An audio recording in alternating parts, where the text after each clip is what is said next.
Okay. Okay. Good morning, everyone. Hi. Am I No, How's it's fine. everybody? Feeling good? Okay. So today we're going to be talking about the Takata airbag recall.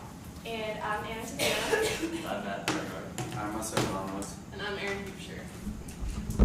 So our agenda for today is first we're going to go into detail about what is Takata, what is the company, who they are, where they're from, an overview of the facts and everything that has happened so far, what has been the effect of the scandal to Takata itself, their stocks, how they have reacted, and the media coverage, how the media has handled this. The root causes we have found to be the main issues with this scandal. The steps already taken by Takata, what they have done so far, our opinion on whether or not what they have done has been good enough, and at the end we're going to be opening the floor to Q&A. So what is Takata? So they are the second largest airbag producers in the world, and they also produce not only airbags but pyrotechnic technologies, so that means rockets, that kind of thing.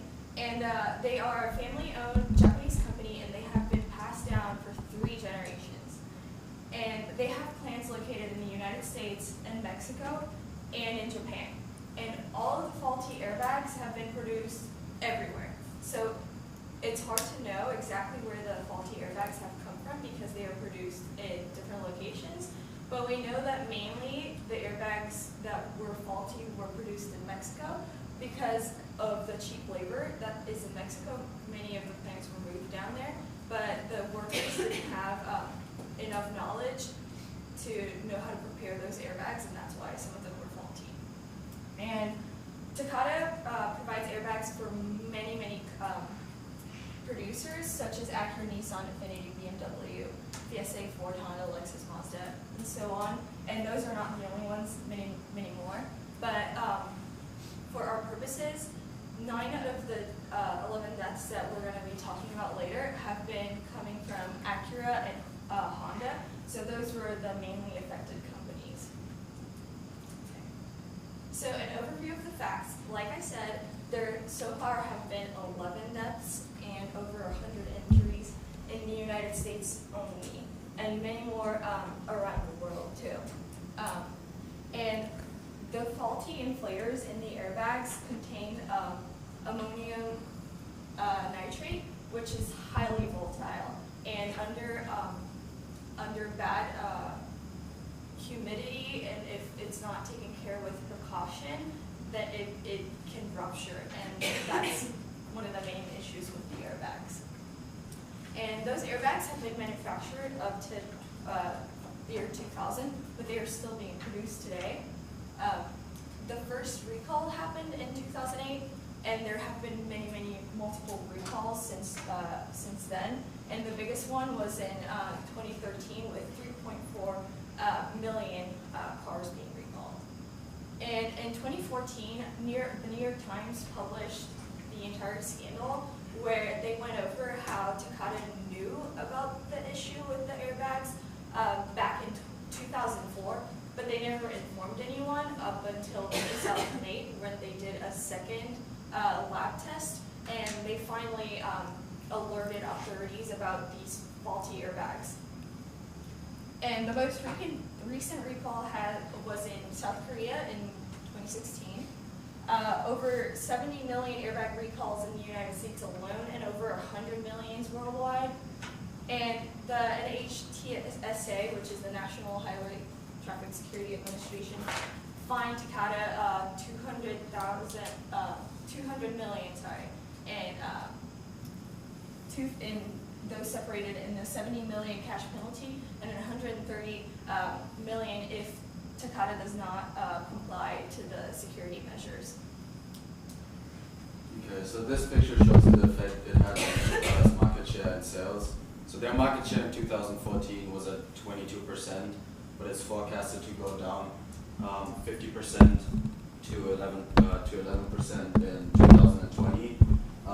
And also their airbag sales plummeted from 220 billion yen, which is approximately 1.93 billion US dollars, and it went down in 2015 to almost half of that. And also within the company, they produce different products. So in 2014, their share of airbag sales in the company was at 41%, and it slightly went down to 39% in 2015. Okay, so this graph pretty much shows you Takata's stock price in the last 3 years. So it wasn't really affected right after that big recall. It went up towards beginning of 2014. But after that, whenever the New York Times published the scandal, which is right here, it went down by a lot. And the regulators issued a nationwide recall after that, and it went down even further. But after that, it recovered towards the beginning of 2015. And then in the whole year 2015, which is from right here to there, it went down by 60%, so from $30 to $12. And that had always that also had to do with them admitting to the defects to the regulators, and also with their $70 million fine. And in October 30, it hit the year low in 2016, where it reached $6.65. And after that, in the last month, it's been recovering, but only by a little bit. And yesterday, at closing was at $10.07. Okay, so we found two different media coverage.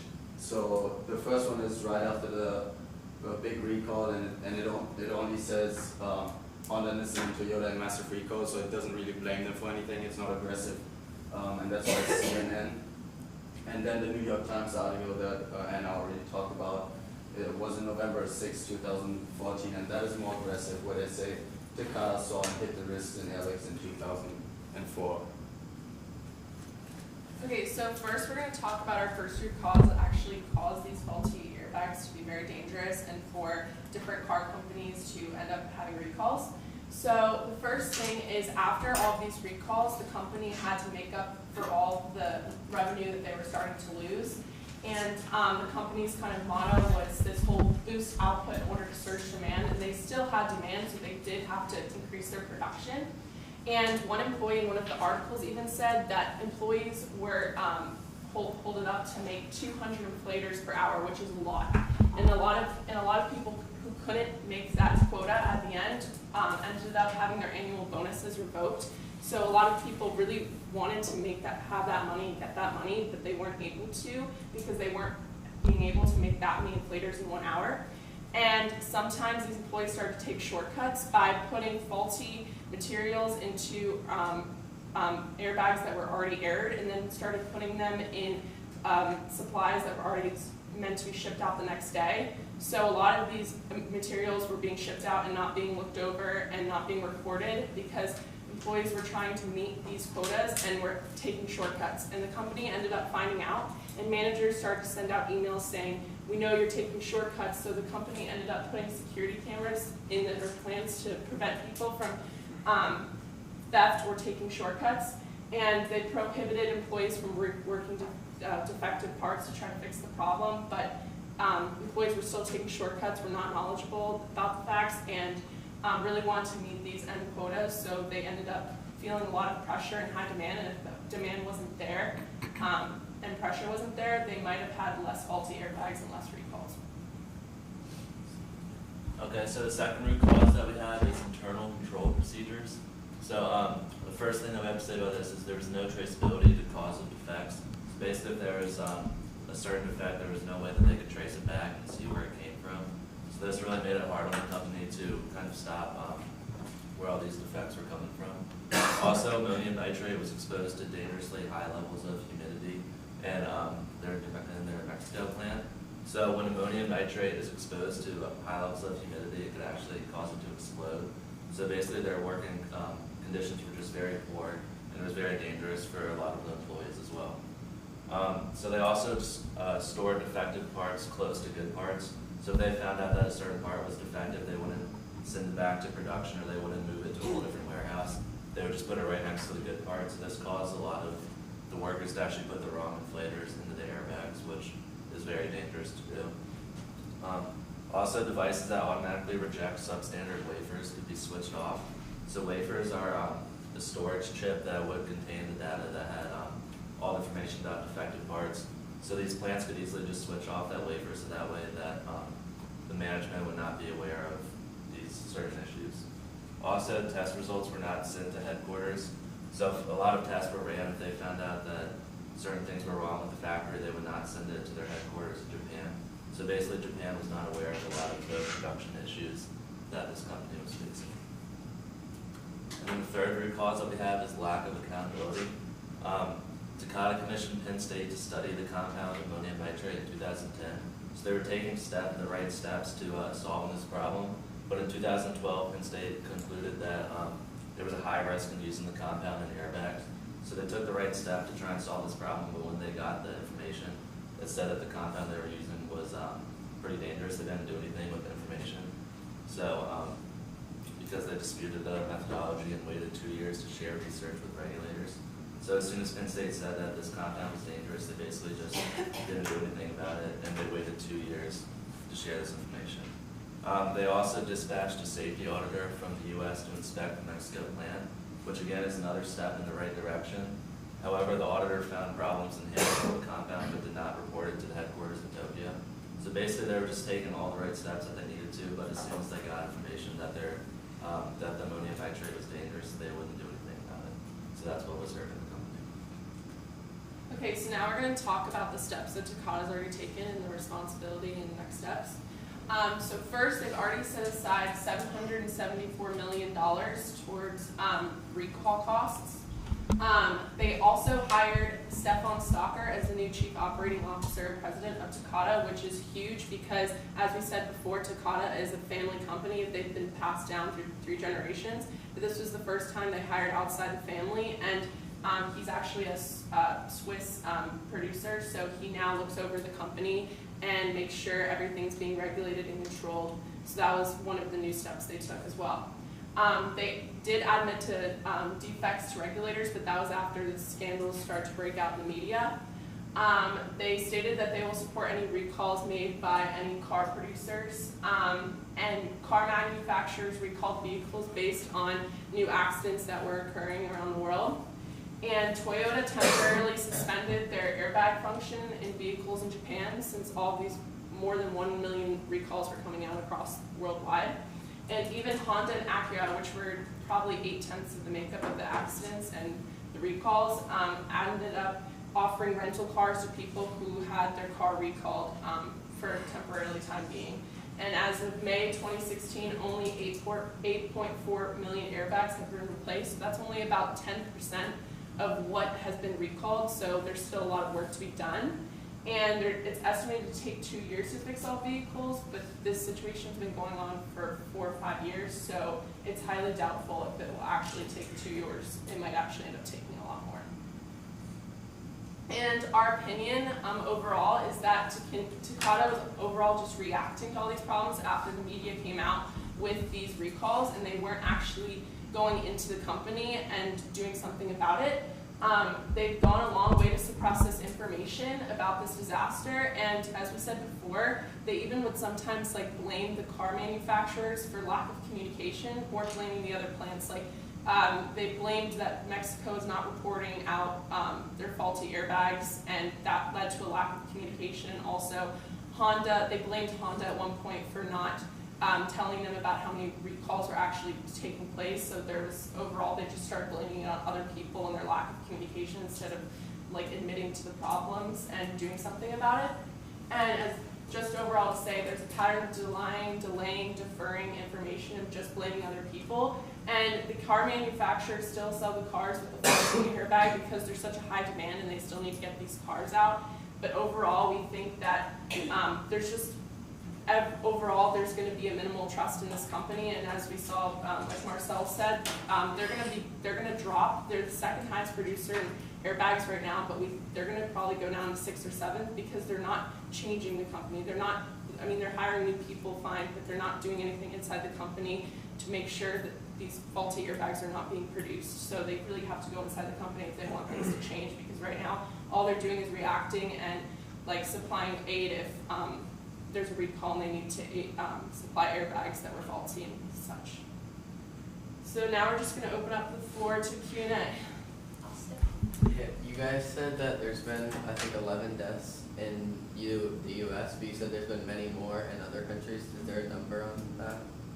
We saw that in Malaysia so far there have been 6 deaths, but it's difficult to know exactly because it's such a widespread problem that these cars were sold all over the world and from many different types of car dealers. So it's difficult to know exactly how many and exactly like which ones of these airbags were actually Takata airbags.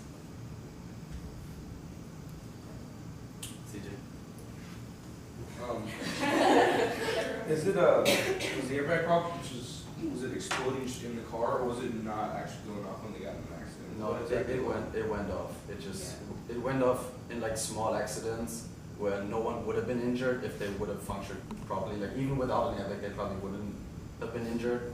But since that device exploded, metal shot towards the passenger or the driver, so like it cut their throat or whatever. So like they were injured in a way that they shouldn't have been even without an airbag. Yeah, so exactly what happened is the ammonium nitrate inside of the airbags that's contained in there, because it became so volatile under high humidity, when there was a small fender bender and the airbag went off, the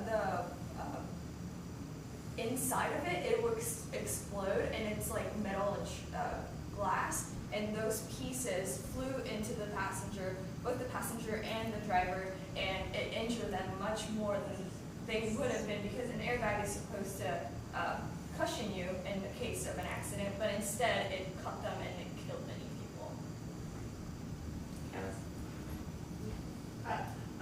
So on, I think it was like on the findings side, you said something about how it was like 70 million recalls were, or like 70 million like cars were recalled in the United States, and then there were like over 100 million like worldwide.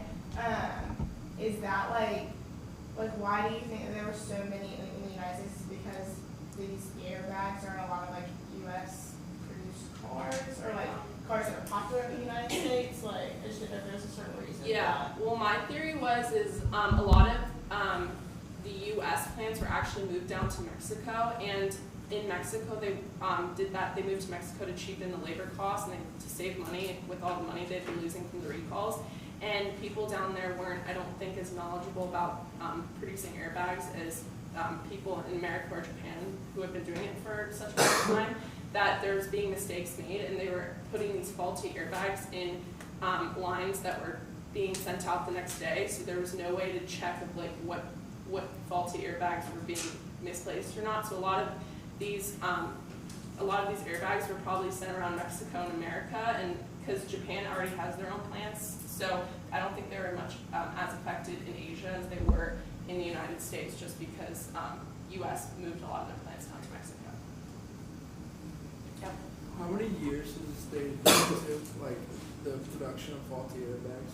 2000. Well, the most common airbag errors are from cars made from 2000 to 2002, but it's still going on. So it's been going on for like 16, 17 So there's years. still many more recalls that are Yeah. continuing to happen every day. Have like, I don't know if you guys said this, but have they done anything to kind of prevent damage control in the media?